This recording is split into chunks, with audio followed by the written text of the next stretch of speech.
Gun Rights Radio Network has the best pro-Second Amendment, pro-gun rights podcast available on the net. The podcasts are absolutely free when subscribing using iTunes or Zune Marketplace. Or if you want, you can just listen from the website. Make sure you visit gunrightsradio.com to subscribe. Podcasting freedom, one episode at a time. Okay, so the other thing you'll notice in a lot of these is the use of grip tape. Both IDPA and USPSA allow the application of grip tape. USPSA actually has a template that will show you exactly how far and where you can put grip tape on the grip. The one restriction in IDPA and USPSA is that they don't allow you to do any grip stippling or anything of that nature. Now, granted that modifying the grip or stippling it with a soldering iron or whatever is going to increase the grip, and it's the same thing as applying grip tape. But the problem is that both divisions are intended to keep the guns as stock as possible. And somebody could possibly theoretically claim that while in the process of stippling their grip, they unfortunately had their heat gun a little too warm and their soldering iron a little bit too warm and changed the profile of the grip. When in reality, is not legal. Yeah, which is what they were going for. The original intent is to try to change the grip feel to match their hand and then try to claim they just got a little exaggerated or enthusiastic with their soldering iron. So what is grip tape? Grip tape. Skateboard tape basically are very similar to skateboard tape. It's a double-sided sticky tape. The outside is very very textured, makes a nice, strong feel, a secure feel in your hand.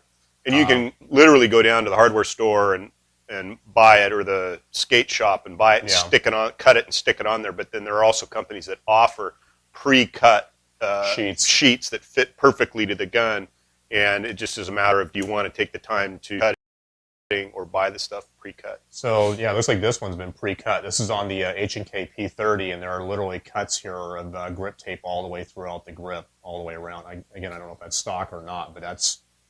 Yeah, I can't tell. That feels like it's molded in there. Yeah.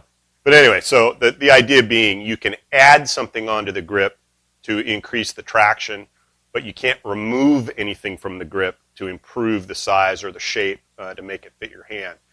And it's a contentious point. I mean, I remember for a while in USPSA, you couldn't paint the grip. Right. I mean, they really were very... Like you couldn't even change the finish of the slide. Yeah, I mean, it was they were intending that the gun stay stock, at least appearing on the outside, and that helps.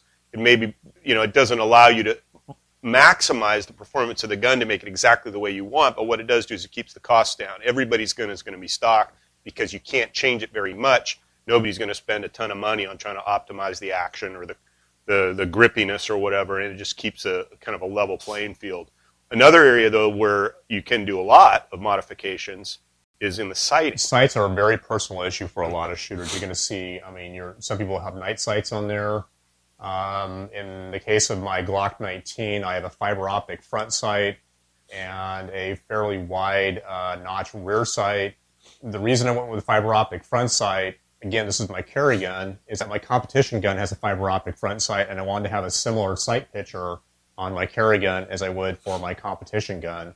I also am using a fairly wide, I have an Ameriglow, actually I have a Dawson fiber optic front sight, which I like a lot, and use that on my STI competition gun. Rear sight is an Ameriglow fairly wide notch. These are low profile or reasonably low profile sights that mimic the exact same height of the sights on Glocks as they come from the factory. And again, since it's a carry gun, I don't want something with very exaggerated sights that are going to snag or hook up or whatever. So again, that's kind of the mentality behind this. And I think what we said before is the only reason I'm really showing the Glock 19, this is not competitive, so to speak, in production or SSP, but it is a carry gun. It is a typical carry gun. It's my carry gun, and I really believe strongly in going out and shooting what you have that you depend your life on every once in a while in a match just to keep up to date with what you're using. Now you've got a square notch and a square front post, right? Correct. And you'll see different combinations. This gun this has a luminescent front sight. It's looks like it's just painted with some glowing paint, but still with a square profile to the front sight blade and a square notch. Now I noticed that the sight on, I believe it was this gun, is U-shaped. It's got a U-shaped rear notch with a plain black post, and so you're there's different theories on sighting. Probably the most popular sighting arrangement in production guns, and by production I mean guns that are being manufactured and sold over the counter, is the 3 white dot sight arrangement, which in my mind is about the worst sighting system there is. Yeah. It's busy.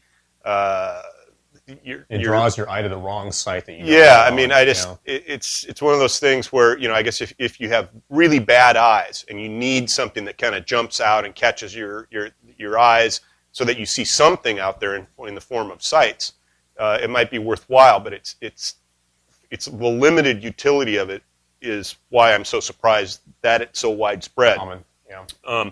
I'd say across all the shooting the practical sports divisions that use iron sights, the most popular setup today is a plain black square notch, a squared off post with a fiber optic set into it. For competition circles, for competition, I think that's the most popular sighting. Some people like to go back to just a plain black front sight. They'll think that that helps them. Probably should also mention briefly here on sights is that the reason or the use of a fiber optic is not to use the fiber optic as a means for aiming the gun. It's a means for finding the front sight quickly. So as you're transitioning from target to target, it draws your eye to the sight and allows you to find the front sight quickly, but you don't use it to aim the gun and to shoot it. It's just a matter of finding the sight. That's all it's used for. Yeah. So typically what you do is you find the sight, or at least you see the fiber optic, your eye's drawn to that, you find it, and then your vision or your eye will focus in exactly on the top of the front sight and use it for a more refined picture. Yeah, you're still using the conventional sight picture that centers the front sight horizontally and then is flat across the top. You'll find, depending on the gun, the size of the front sight and the fiber isn't always going to when the sights are properly aligned, that glowing fiber, isn't necessarily going to be in the center of the rear notch. No. And that's one of the reasons why you don't want to use it as your sighting reference. You want to use your standard sight picture, but have that fiber optic glowing there as a reference. So, hey, there's the front sight. Okay, so in terms of fiber optic front sights, primarily 2 or 3 colors that you'll see. Predominant ones are green and red, and every once in a while you'll see maybe a yellow or an orange. Green tends to show up at lower light conditions than red does, but green is not as bright as a red fiber optic front sight. Red fiber optic takes a little bit more light to make it work, but when you've got a red fiber optic, that thing really jumps out at you. It gets into your eye and how it behaves and whatnot with the different color regions and things like that. So on my carry gun here, I have a green fiber optic just so it works pretty much under varying light conditions. On my STI, I have a red fiber optic on it. So I've found that since the whole idea of the fiber is to draw your eye's attention to it, that the color sometimes doesn't matter as much as varying the color matters. If your eye gets used to the green dot, it can lose its effectiveness, just like your eye gets used to an all-black front sight.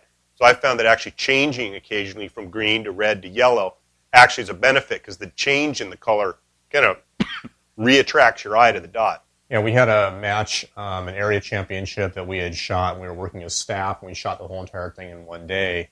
And about 3 stages before the end, my fiber optic on my STI broke and red, and it was very late in the day. I was completely dehydrated. I had pretty much lost all interest in the match entirely. And I thought, well, rather than going off and going to the safety area and trying to find one at 100-degree heat and replacing the fiber optic, I just said, forget it, I'm just going to shoot the rest of the match without a fiber optic. And it was really weird because of the fact that all of a sudden the fiber optic changed and I'm looking at a hole in the front sight. My eye was really drawn to the front sight as being something different than what I was normally used to seeing. So, yeah. So just to go through these real quick, some of the features on them. Glock 26, double action, single action. Yeah, sorry, not Glock 26. Where'd that come from? Yeah, I don't know. Tell what's on my mind. So yeah, SIG P226, double action, single action, has the decocker here for lowering the hammer. This one here has grip tape in the front of the grip. Very common gun that you're going to see, particularly common amongst law enforcement. TV show cops, especially. Yeah, right. It just has traditional front and rear sights on it. Standard black front sight and rear notch. Now, if the gun has an external hammer, you must decock before you holster. Yeah, in USPSA, and I'll speak in terms of that, and you can address IDPA, but in USPSA, the gun has to start, or what's considered the ready condition is the hammer down and the safety off. After the start signal, you can thumb cock the gun if you wish for that first round, but it has to start with the hammer down. In IDPA, it's the same case that the hammer must start, hammer down in stock service pistol division. If there is a manual safety, it may be engaged or not at the shooter's option. After the start signal, you can manually cock the hammer for the first shot, but at the signal, start signal, hammer must be down. So next gun, again here is my Glock 19, very stock, not changed anything in terms of springs. The only thing that I've really changed is the front and rear sight. I'm using a standard slide release, or slide lock I should say, standard magazine release. I don't want a chance bumping that thing or anything. Again, I have not set this thing up for competition. I set it up for carry. I am running a 3.5 pound connector in here. Some people may argue in a carry gun that that's kind of foolish to go and change anything in terms of the internals. But at any rate, I'm used to shooting a lighter trigger, so be it. You can get into the discussion about internal modifications and carry guns and whatnot all day long, but at any rate. One thing I wanted to point out here is that in the magazine, standard Glock 19 magazine, but I put an orange base pad on here. This really helps if you're shooting a course where you are dropping magazines all over the place of finding your magazines, particularly if the ground is rather dark or under leaves or things like that. There's been many times that I've been able to find my magazines because of that orange base pad.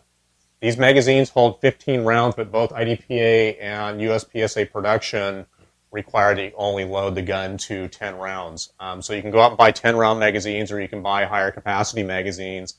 I can tell you in terms of Glocks, they're a heck of a lot easier to load a 15-round magazine with 10 rounds than it is to load a 10-round magazine with 10 rounds. So a lot of people that you're finding that are either shooting Glock 34s or 17s or Glock anythings in either game are going to be probably using standard capacity magazines loaded with 10 rounds in the gun. Yeah,